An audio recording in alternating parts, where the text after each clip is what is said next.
is, if you're lucky enough in your area, the Black Series 3 3/4 inch Wave 2 has started showing up at quite a few stores, Toys R Us, Target, and Walmart. And I even have some sporadic reports of Wave 3 hitting Walmarts at brick and mortars. I've been to quite a few stores lately and I haven't seen anything. Yeah, they've been pretty sparse. It looks like the cases being put out are few and far between, but they are hitting out there, and we have them here. I actually got them from Hasbro Toy Shop, but we'll be taking a look at these figures. Wave 3 is a smaller wave with only 5 figures, and as with Wave 2, I do implore you to remember this was supposed to be coming out in conjunction with Episode 2 and 3 in 3D. So perhaps that makes a lot more sense when I say our first figure is Merumeru. Merumeru. I don't know why Chewbacca gets a very cool name, and this guy sounds like a mumbler, but Merumeru. I don't know how I feel about him, though. I don't think these are as high of quality looking as the ones that came out around Episode 3 with the Wookiees. Something about his dreads and his face. He looks like he's got a smushed face. I like the scale of the figure in relation to the others. He feels nice and tall, but I kind of agree with you that he seems a little bit less stylized than some of the ones we got back then. He's a little bit less colorful. He's very muted, and he doesn't stand out in that way. Yeah, there's only 2 washes on him, it looks like a dark brown and a light brown. And they've done it poorly because it's like the back of his bottom legs are dark brown, but the front are light brown, and it looks like they just kind of dipped him in paint.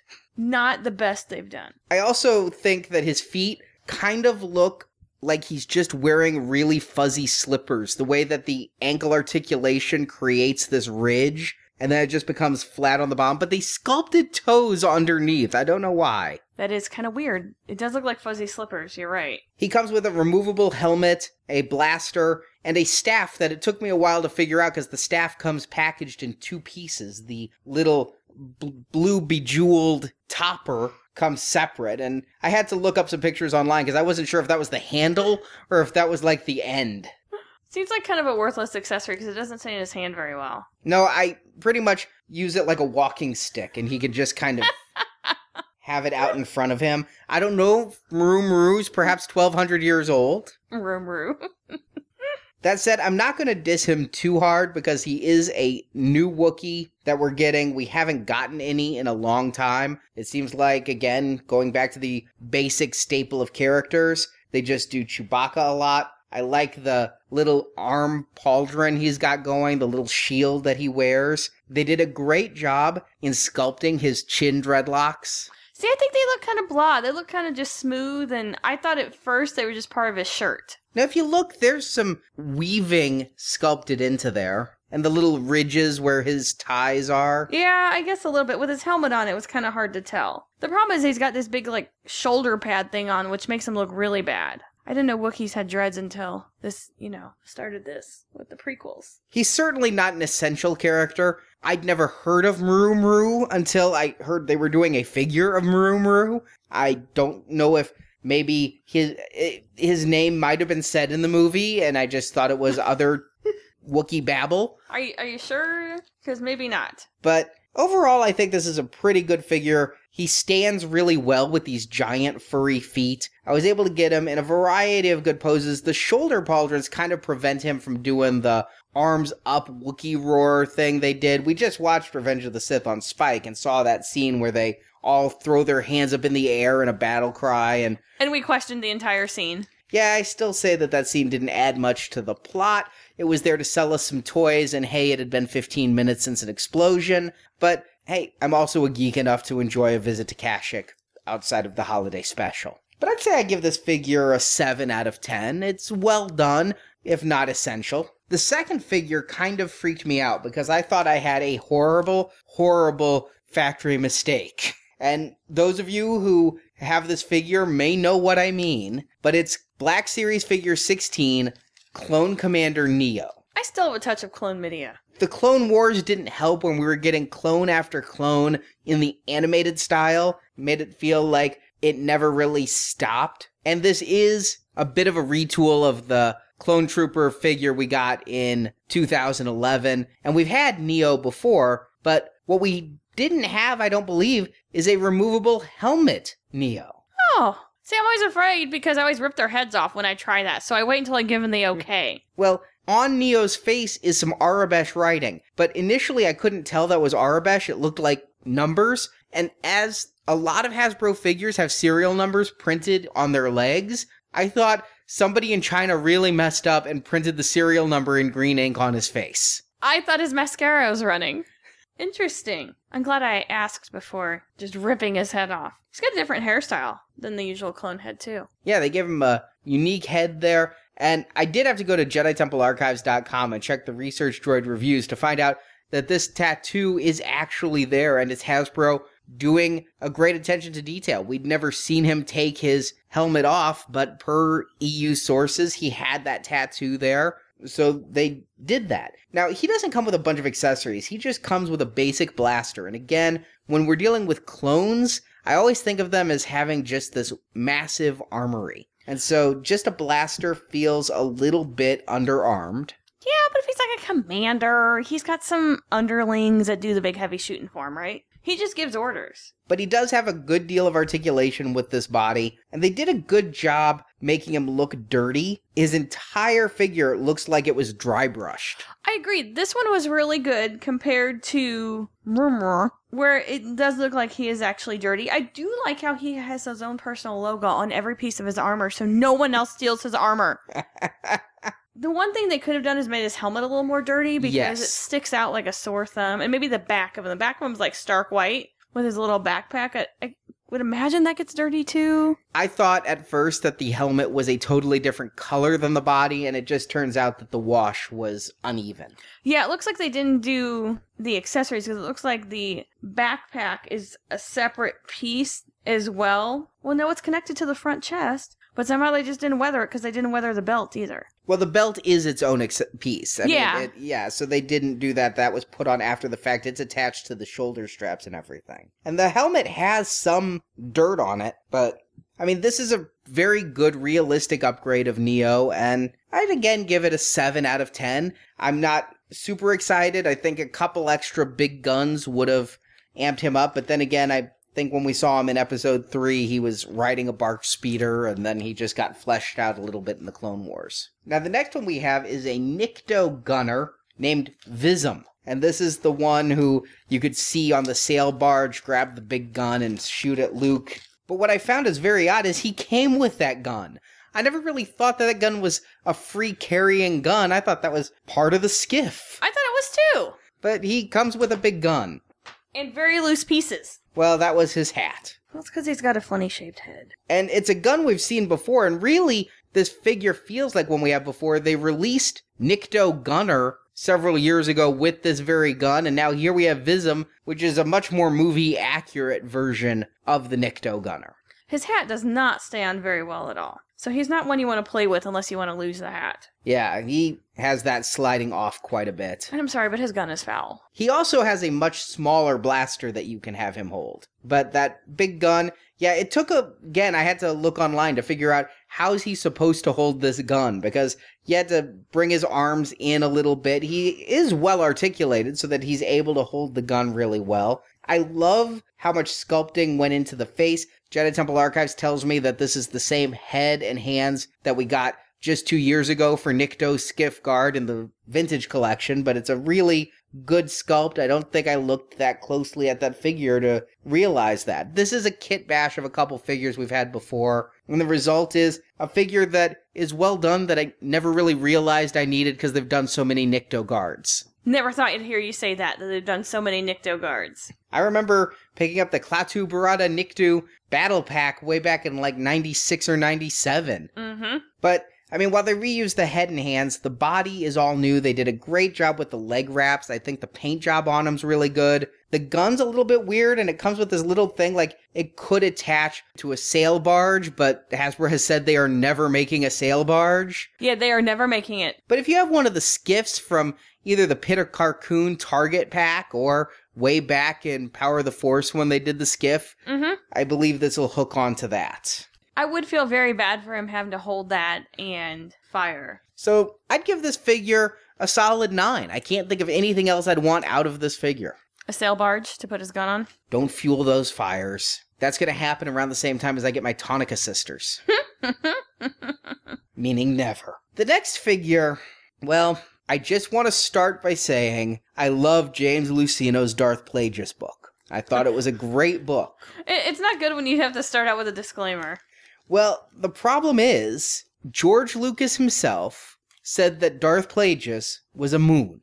And the moons were the banking clan guys. And so when you take the master of the master of evil, the one who taught the emperor everything he knows, and then you come out and say, he's got this silly little head. Oh my god! It just...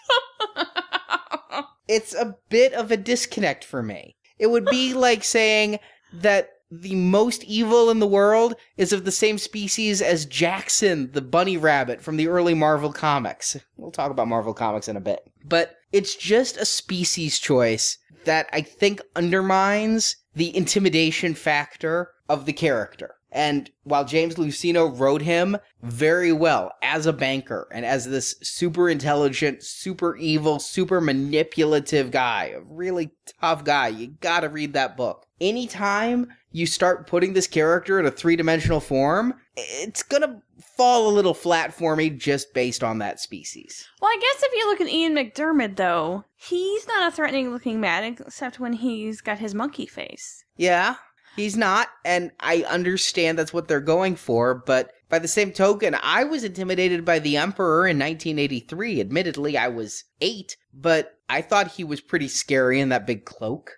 This guy's making nightmares. I mean, come on, look at that head, look at those long legs. He's the one scary guy. He's very spindly. If you take the cloak off, he's got a soft goods cloak. If you take that cloak off, he's got a really stick body. He does. It's kind of funny. He reminds me of somebody, but I can't figure out who he reminds me of. Not like a Star Wars character, but character from something else. See, he reminded me a little bit of Gasgano, the four-armed pod racer pilot from episode 1. That's what I was thinking of. When I was taking pictures of him with the cloak off, it just reminded me of that thin, spindly body. But I'll give them some credit because in the book it discusses how he underwent some injuries and had to wear this breathing mask. You can take this character and it comes with the breathing mask. You can pop the head off and take the breathing mask off and see the full face, or you can put the breathing mask on and it covers his chin and mouth. And with such a tiny little head, I mean, that is some sculpting to get a breathing mask that covers just a small portion of it. That is some incredible sculpting. It's kind of crooked on his face. Maybe it kind of... It fits on there. Okay. I have not read this book yet. It's a good book. It's not your standard adventure book. It is a little bit more of a potboiler. I can't tell if they got the likeness spot on or not since he only exists in pictures, you know? Yeah, drawings, animation. Yeah. I know that Chris Trevis did a great art piece of him training Darth Sidious. Now, he comes with 2 accessories, one of which is, of course, a lightsaber, a nice Sith red lightsaber.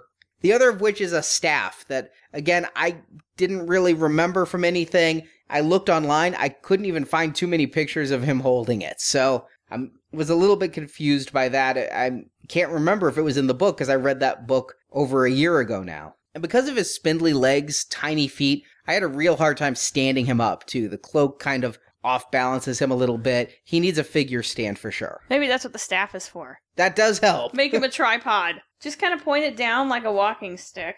No, that doesn't work either. Okay, sorry. But I think given the importance of this character, the way he was name-dropped in episode 3, I love that they made him. I know they only made him because we were supposed to be getting episode 3 in 3D and everybody would be talking about Darth Plagueis again. But I feel like he's really an EU figure, and that is so rare here. And Hasbro did a great job with the outfit and everything. I mean, this is completely going off of concept art. This is a all-new design. I disagree with the character choice, but for what Hasbro had to work with, or the species choice, really. I don't disagree with the character choice, just that they made him a moon. I'm going to give this figure a 9 out of 10. I just wish he came with a figure stand. Yeah, I mean, we have nothing to go on as far just conceptualizations and whatever you have in your head. How did he live up to what you had in your head? You see, even though I knew intellectually he was a moon, when I'm reading the book, I pictured him as a human.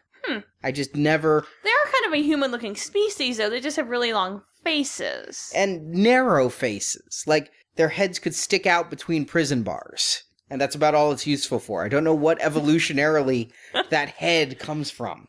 But they did a great job with the sculpting of that body, and it's an all-new figure, an EU figure. I'm excited by getting a character we didn't have before, and I'm real happy with what they did with him. The final figure in the wave is Mace Windu, and it's a realistically styled Clone Wars animated series Mace Windu, which confused me a little bit because I wasn't quite sure what I was getting, because he comes with the armor that the Jedi wear in the Clone Wars. I don't know exactly why Jedi, the most powerful warriors in the entire galaxy, decided during the Intergalactic War that they needed to pick up some clone discarded parts and wear them on their arms. Well, they certainly don't deflect anything. Look how fast clones go down. And stormtroopers. But I understand from an animation standpoint they couldn't make the robes flow right, so they needed to have hard armor. Oh, that's why? Yeah. Oh.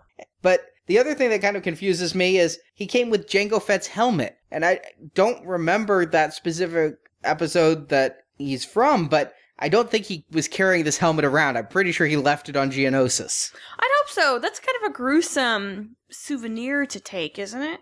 But here we have an interesting character because it's a realistic interpretation of an animated style. So it doesn't look like Sam Jackson, but should it? Because the cartoon didn't look like Sam Jackson either. I'm very confused on this.